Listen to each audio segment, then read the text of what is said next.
to help out in that way. Any comments?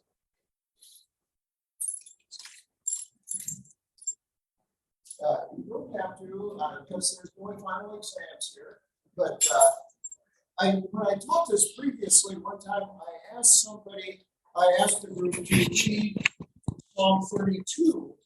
And when I asked for feedback, somebody said, well,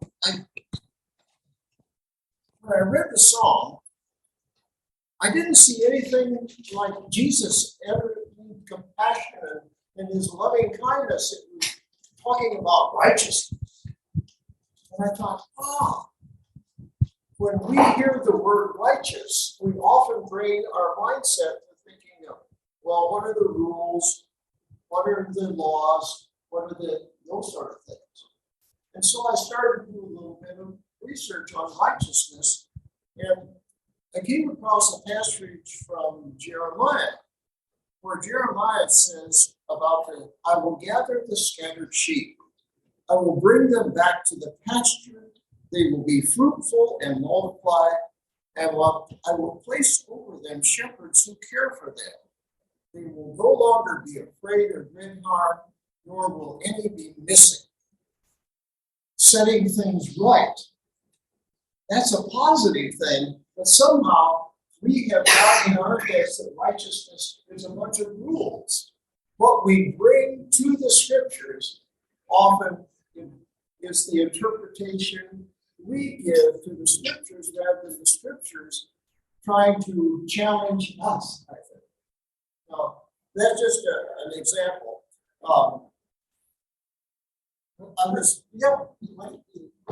Very, very significant what you just said, what you explained is it points out the fact that in the translation, they pick a word, and which when the meaning of the word evolves over time. Yes, but the meaning of the word evolves over time, but even when they pick it, is the best they can do. One word that captures a whole different thing. For us, it would take a paragraph. For us, it would take a paragraph to explain that. What I'm guessing in French and English.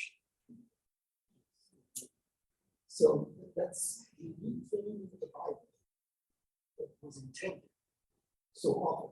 And so we pick on the word. Thank you. We bring our understandings of words to our reading of the Bible, and I think that's one of the reasons why I like to see what different translations of the Bible say, because sometimes I hadn't thought about it that way before.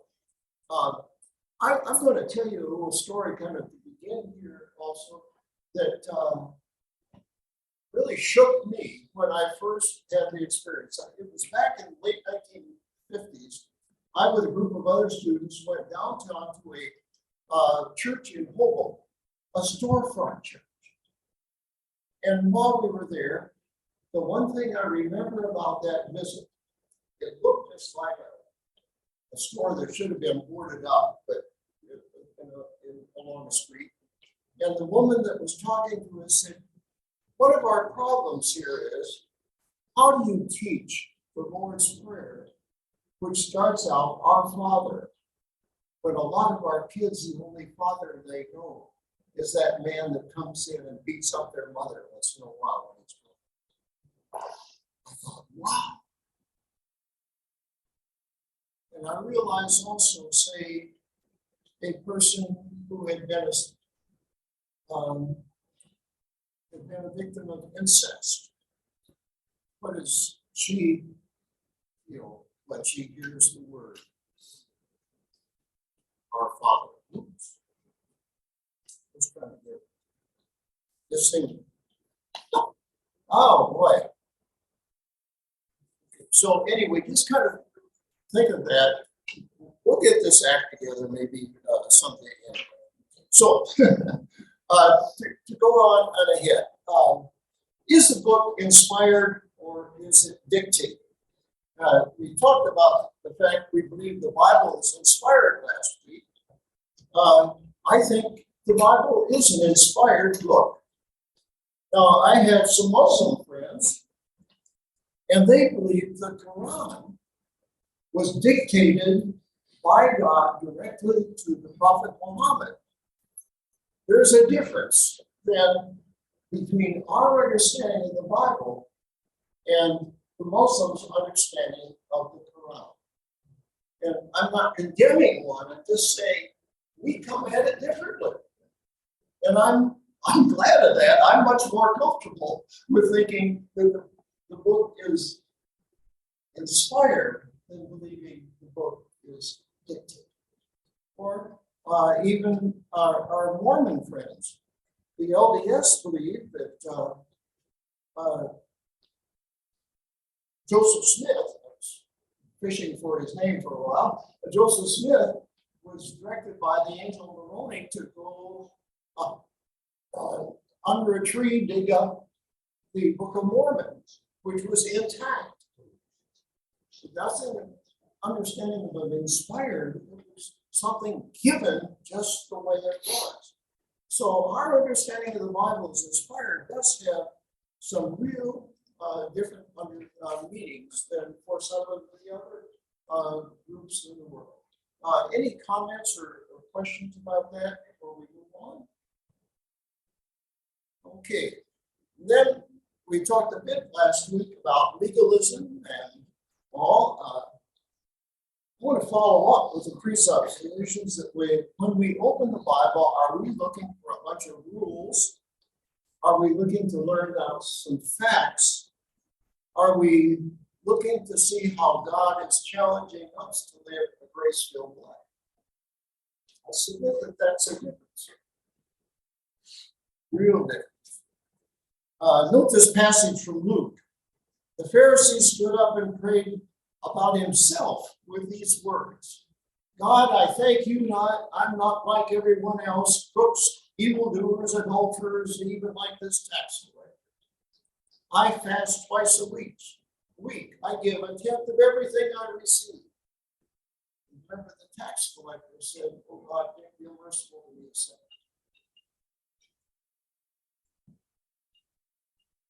I believe there's a difference between keeping the law, keeping a set of rules, and doing the right thing.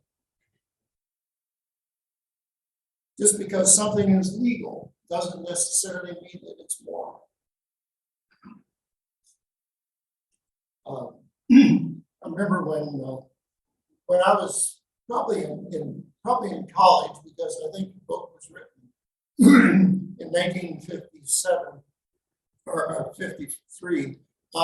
J.B. Phillips wrote a book, Your God is Too Small, and I read that. That was a favorite book of mine during my early years. And he said that some people think of God as kind of a cosmic policeman that's hiding behind the billboard, just trying to catch us to do something, doing something we shouldn't. And other people think that God is kind of this wonderful grandfather up in the clouds, just smiling down at us all the time. I think God is a God that challenges us, that gives us hope and encouragement, but that chastises too. Is our God too small? When we arrive at the pearly gates, do you think God is going to, or St. Peter maybe, is going to ask you how many Bible verses you've memorized? Or can you give a good logical explanation to all the phrases of the Apostles' Creed? I think the question is more, do you love God? Do you love your neighbor as yourself? Anybody want to fuss with me about that?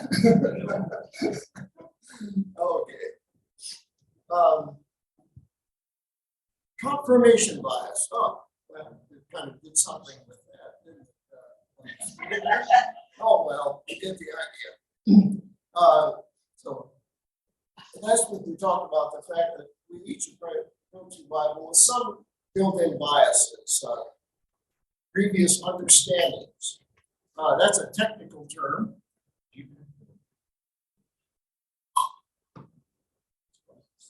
This is coming through. Okay. I'm going to play with it here. Sorry about that. They can't hear us.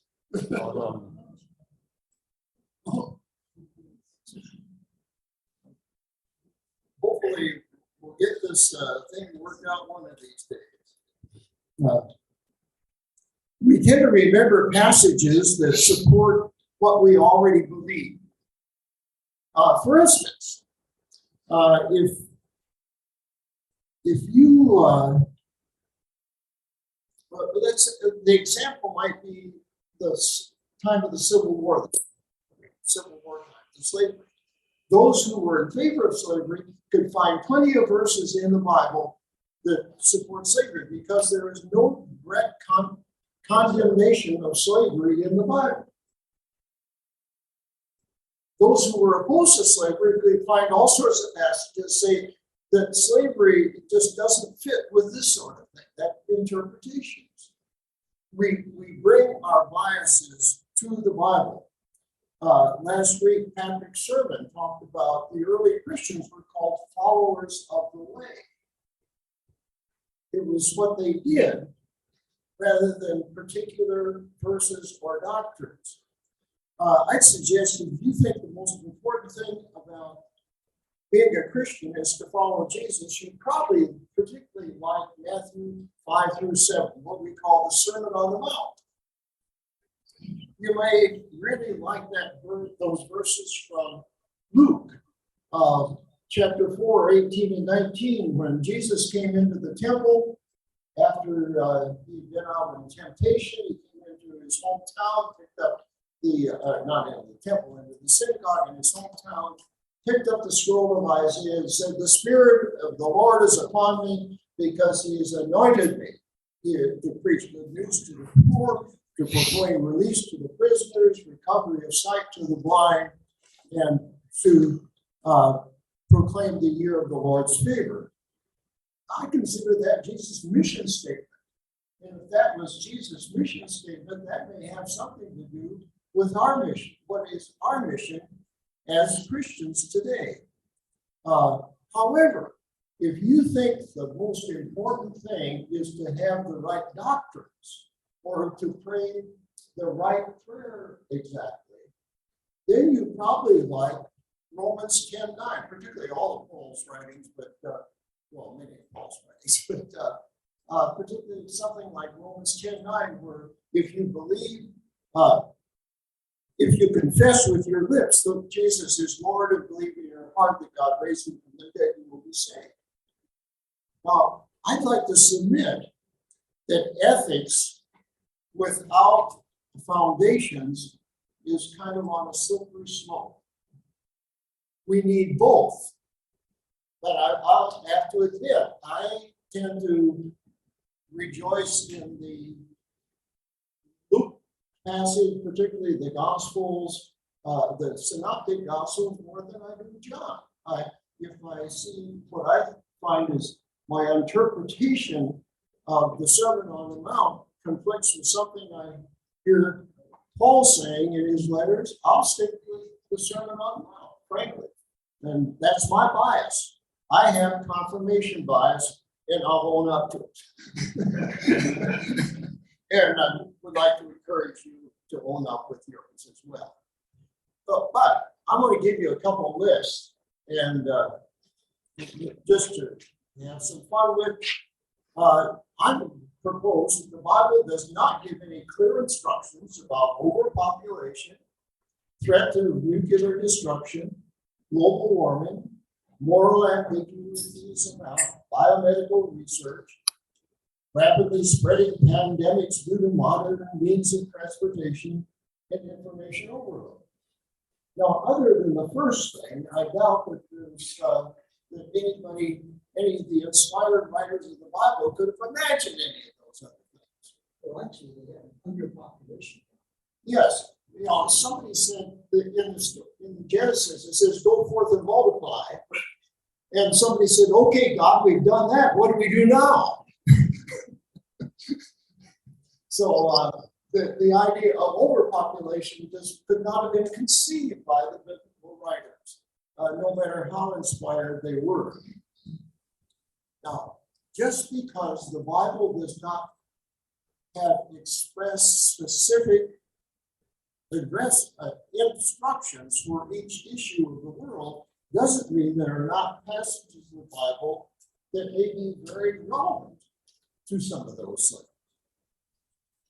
There may be no direct statement, but I admit my understanding and the understanding of many others is a matter of interpretation. And sometimes Christians disagree with one another about that. And I think we ought to disagree with one another with loving comment about that. Because who knows? We both may be partially right, or we may even be almost all wrong. That's hard to admit, isn't it, for me? I don't know what it is for you, but yeah, it is for me to admit I'm totally wrong. I'd like to be at least partially. But the Bible does address such things as the massive inequalities of wealth and resources. Think of Proverbs. Whoever oppresses the poor shows contempt for their maker. Whoever is kind to the needy honors God. Or, now listen, you rich people. This is the book of James in the New Testament. Weep and wail because of the misery that's coming to you. Your wealth is rotted and moths have eaten your clothes. Your gold and your silver is corroded. Your corrosion will testify against you and eat your flesh like fire. You have hoarded wealth in the last days. Look, the wages you fail to pay the workers who have mowed your fields are crying out against you, and the cries of the harvesters have reached the ears of the Lord Almighty. You have lived on earth in luxury and self-indulgence. You have fattened yourselves in the day of slaughter. You have condemned and murdered the innocent one who was not opposing. Wow. James was kind of laying everybody, some people out, wasn't he? Read Isaiah. His condemnation of the rich who sleep in their ivory beds while others have no beds. Or think of Pharaoh and the Israelites, the inequalities of wealth and resources. Well, we could go on like that.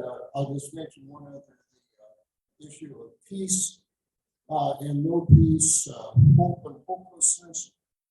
Fear not is perhaps the most common phrase somebody said in the whole Bible. I don't know who counts that thing. But it's certainly, there are a lot. And when Jesus says, peace, I bring with you, remember at the, when the disciples were in the room, cowered in the room after Jesus was crucified, when Jesus appeared to them, what was his word? Peace. They were afraid. Peace, he said. I came across something my son wrote back in February 18th, each week just before the service. Yep. Can you ask me the back? What do you think that word peace? I think in that case, what peace meant to me, and again, this is my interpretation, when the disciples were huddled there in the room and they were afraid, Jesus said, peace. I think it was peace within, don't be afraid.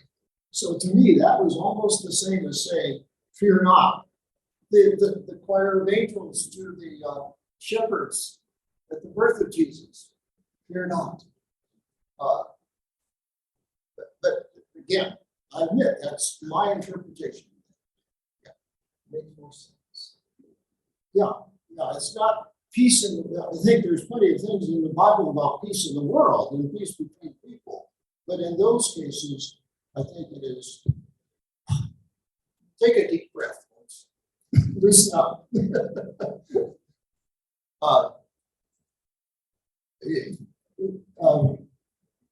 as some of you know, my oldest son is pastor out in Boulder, Colorado, and he wrote, "Dear friends, in the Sermon on the Plain, Jesus talks about loving our enemies. As the war drums beat between Russia and Ukraine, as tensions mount in our own country over political divides, what does it mean to love our enemies?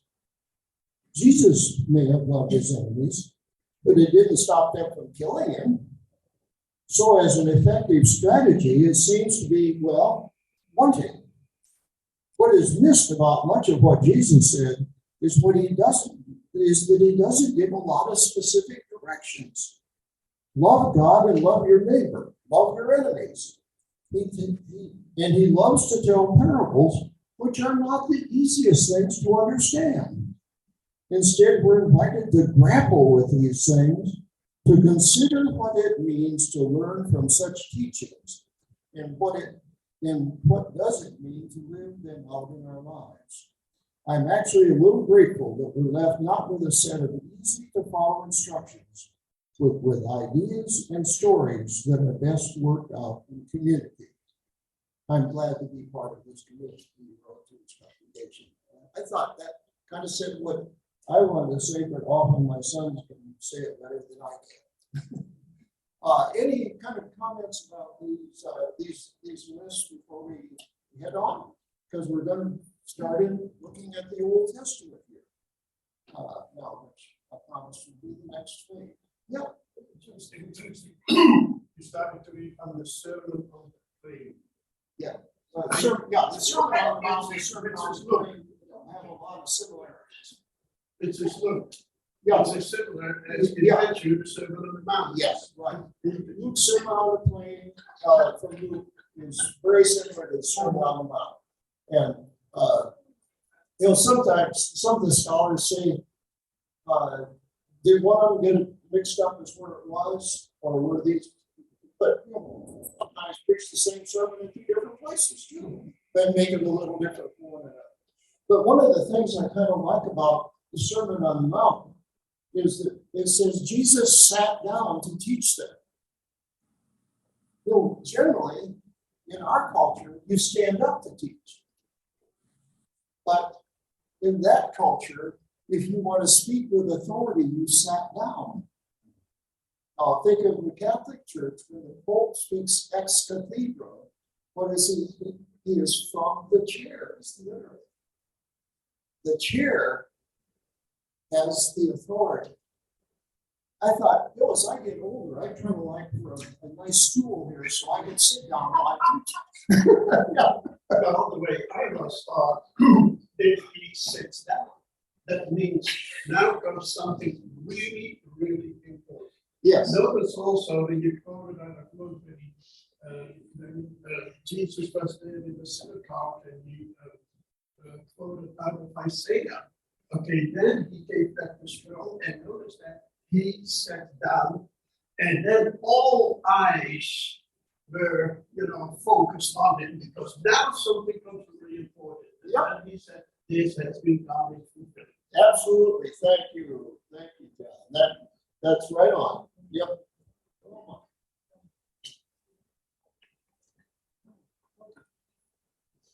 So, oral tradition now. Back when I was a teenager, I decided I was going to read the Bible through from cover to cover. I got to the begats. Any of you had that experience? Well, I think a year or so later, I decided I'd try it again, but I'd start with Joshua. Now, as a teenager, those war stories in Joshua are kind of exciting. And I made it through Joshua and on to Revelation. Then I came back, and I had so little yet to go, I even got through the begats that time. Well, since then, I have read the Bible through 3 more times, and I'm not recommending that, and I don't intend to ever do it again. And I think maybe in the last session, I'll explain why and what I think is a better way, but I'm not sorry that I've done it. My assumption is, though, that a lot of the Old Testament is pretty strange to us. But one of the strange discoveries that I made, or Sue and I made when we started going to Malawi, was that the African church makes much more use of the Old Testament than the American church does. Any of you have any speculations as to why that may be true? Any thoughts on why this is so? Culture's still closer to. Yeah, I think the culture is closer, yes. Yeah, say, the Old Testament times were very tribal. Africa is still very tribal. Yes, right. So they would relate to that. Yeah, when I go into a village and realize that the chief of that village assigns the other villagers their land, their plots, because there's no individual deeds for any property. Then some of the stories of the Old Testament, they make a little more sense. And yeah, it just there's a lot of things that in that it's cultural, and yeah, John. The baby culture, when I grew up in the Netherlands, and maybe it's still there. Bible reading in church, and we had church in the morning, then church in the afternoon. But in the Bible reading, every sermon always a part of the Old Testament and a part of the New Testament. They were never reading out of one, always out of the two. Yeah. Well, and if any of you are familiar with what's called the Common Lectionary, there is always an Old Testament section and a New Testament and a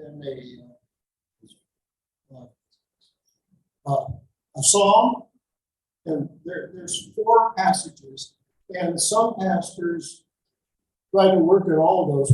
In the last church where I was a pastor in Huntingburg, Indiana, every Wednesday a group of us got together. The group was kind of an interesting mixed group. There were 3 United Church of Christ pastors. There were 2 Lutheran pastors. There was 1 Presbyterian. I was the 1 United Methodist, and sometimes, a couple of times, a Baptist showed up, and one time a priest showed up. But all of us, except the Baptists, were using the Common Lectionary. And so, at least my practice was Monday and Tuesday, I would really work on looking at all those passages and how they related. And then on Wednesday, we'd talk about it. And by the way, the last comment that was made before we broke for lunch is, anybody got a good story that fits? And it was kind of funny. Our service was broadcast on the radio, just a small local station.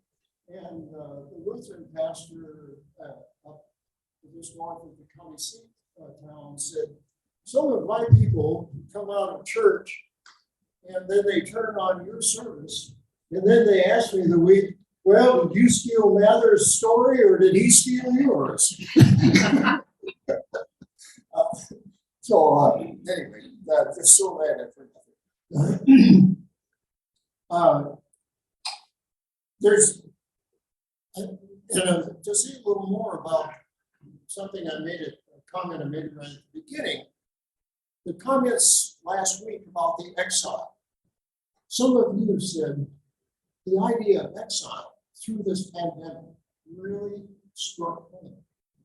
Some of you have faced exile because of loss of loved ones. Some of you have felt in exile when you retired. What do I do now? Where am I? How do I get back to something more?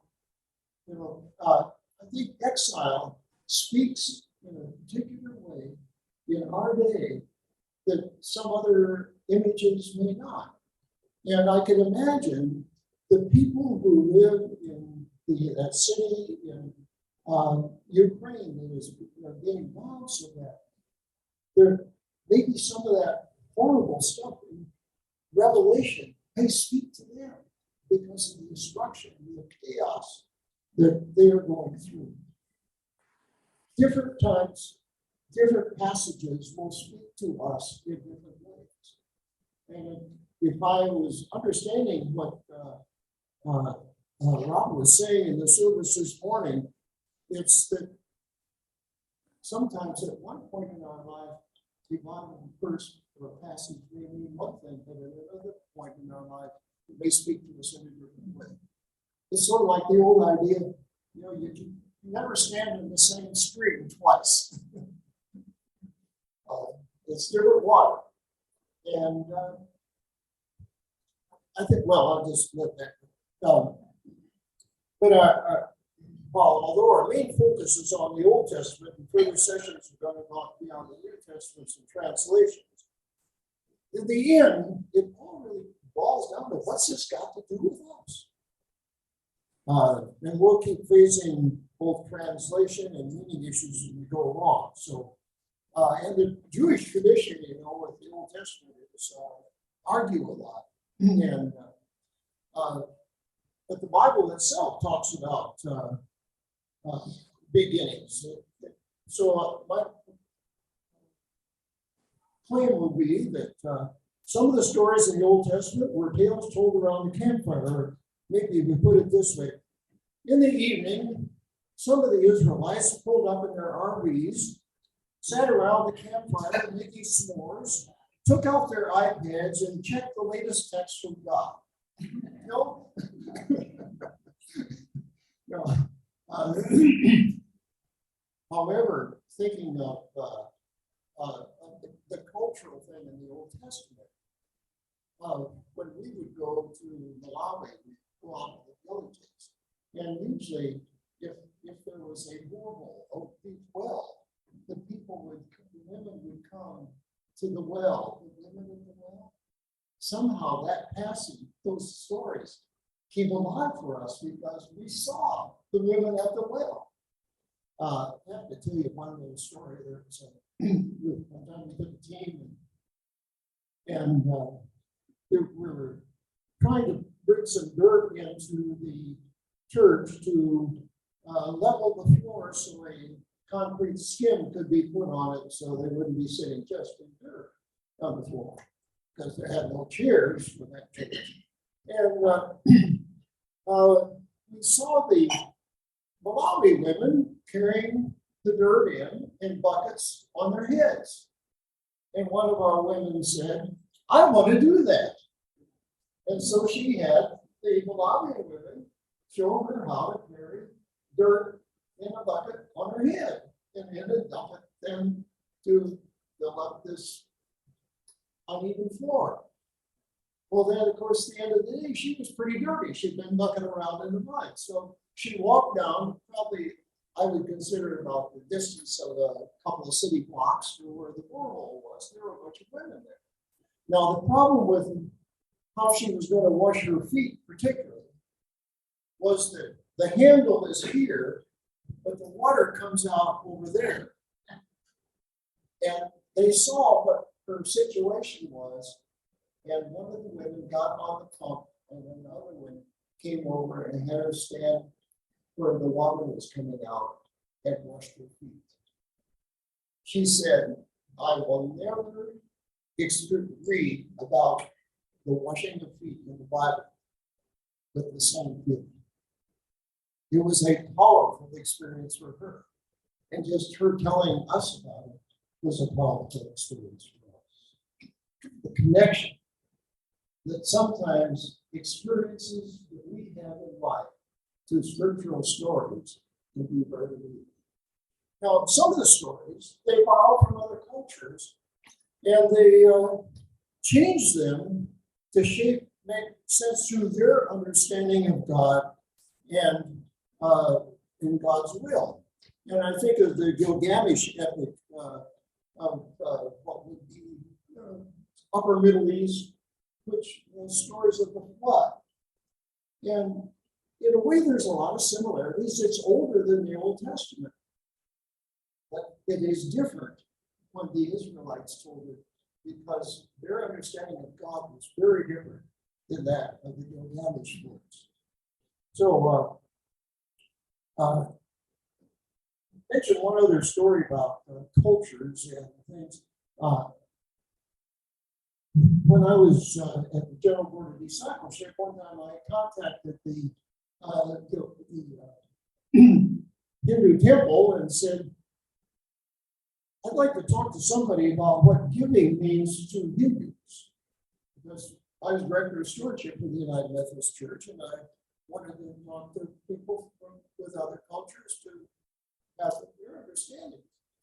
And they said, well, there's a doctor that would be the best one for you to talk to about that. So I called him and offered to come over to see him either at the temple or his office or wherever. He said, no, I want to come to your office and talk to you there. So I said to him, well, what about giving? And his first statement was, in the 20 years I've been in Nashville, I've given 1 day a week at free clinic. Every week I've been. I thought, oh, that's very legitimate. And then he said, but remember, the Hindu religion is the only religion built on myth. Well, I thought of myth as kind of fairy tales.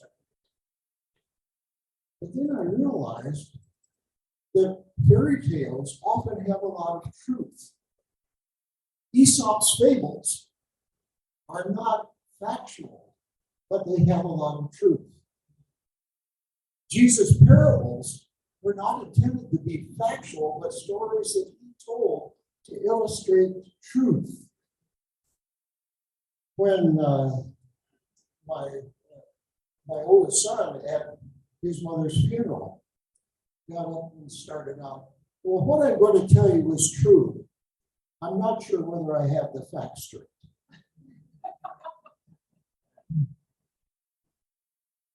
Have you ever, any of you who are married, have you ever told a story and your spouse had a little different version of that story? I know I'm meddling now. But yeah, in Deuteronomy it says, remember the days long past, consider the years long ago, ask your father and he will tell you about it. Ask your elders and they'll give you details. Thanksgiving dinners, if you don't talk about politics, I bet you're talking about family more. Those are neat times. I learned more about my children's experiences when they were teenagers, when they get together, and I'm just listening to them talking to one another than I ever did directly to them. I think because now they're in their 50s and 60s, they feel a little safer. But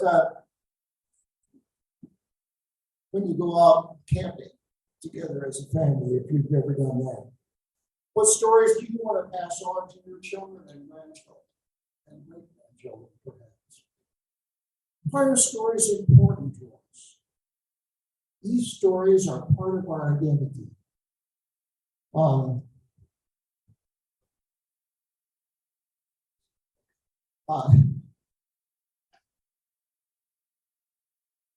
The passage from Judges. They sound their instruments at the watering places. They repeat the Lord's victories, his villagers' victories in Israel. The stories were told at the watering places. If you've been to a well in another country where the people gather, that makes a lot more sense. It kind of comes alive. So, yeah, the story I'll end up with now is we all have many different identities. And my wife and I adopted a 6-year-old girl many years ago. And she was Mexican American by birth. And she struggled her whole life.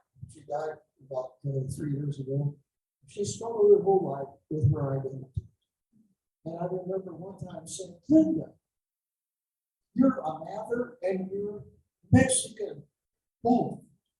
Affirm both. Don't deny one or the other.